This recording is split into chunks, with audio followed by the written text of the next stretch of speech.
Hello everybody and welcome to week 2 of Intro to Cultural Anthropology. I'm excited that we all made it through week 1 in one piece.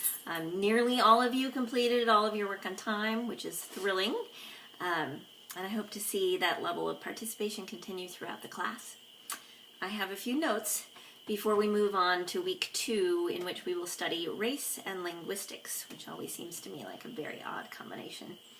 Okay, first I'd like to talk for just a moment about the difference between cultural relativity and ethnocentrism. In our readings this week, we talked about how we are all develop growing up in our cultures, this sense that the way our culture does things is the one right, true, and proper way to do them.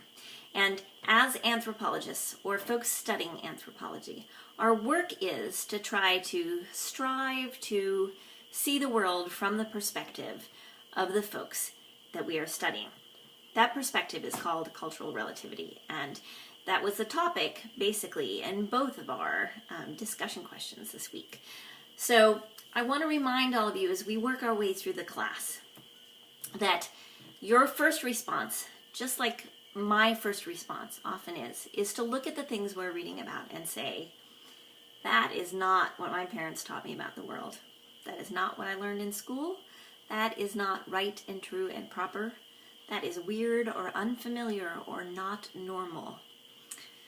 Our job is to try and put that perspective aside and say to ourselves, if I was someone on the other side of the world looking at my own life, I would probably have a far different experience of what is right and true and normal. Okay, great.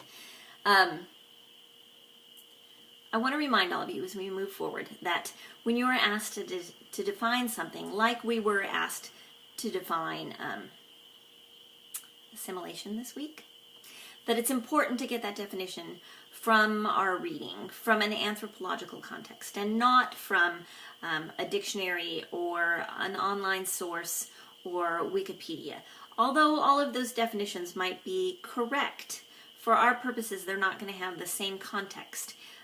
The word won't be used in the same way that we use it in anthropology. So I'd like you to keep that in mind as we move forward.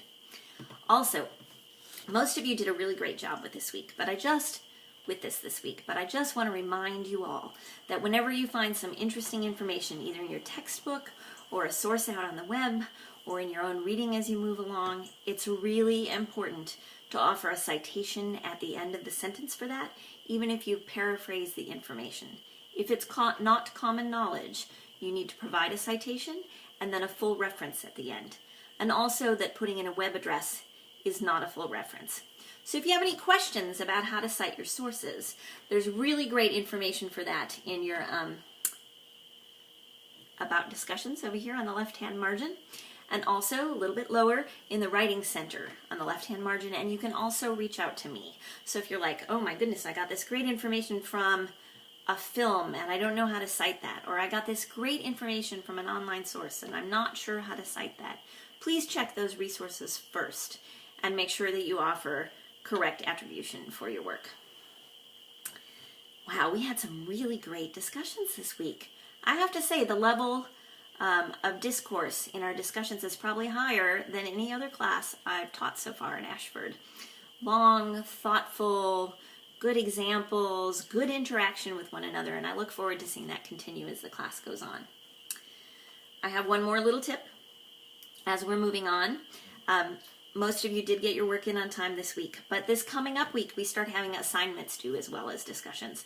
So I want to remind you that it's super important to have a backup plan.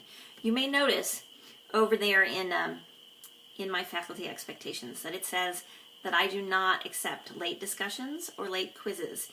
And if you turn in your big assignments in week 2, 3, and 5 late, within the 48 hours after the assignments are due, I will still give you credit, but only half credit. So it's really important to have a backup plan in place ahead of time, particularly if you should have computer trouble, which does not qualify as a legitimate reason for your work to be late. So, before we get started on those assignments, it's a good idea to think to yourself, if I have trouble with this, I'm going to go to the library, or I'm going to go to work and use the computer there, or I'm going to call my friend before we get started and say, if I have any computer difficulties, can I come over and use your computer to send in this assignment? You can save it to a flash drive, save it to the cloud, go to that other computer, send it in, still get it in on time, still get all the credit. So backup plan, very important to have in place before you have trouble. It's also important to actually submit your assignment earlier than the very last possible moment. So if you do have trouble, you have time to use that backup plan.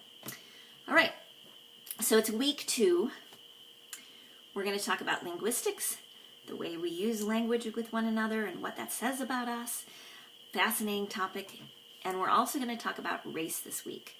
Most of you are going to find that you're going to read things in the race chapter that are very different from the way you understand the world.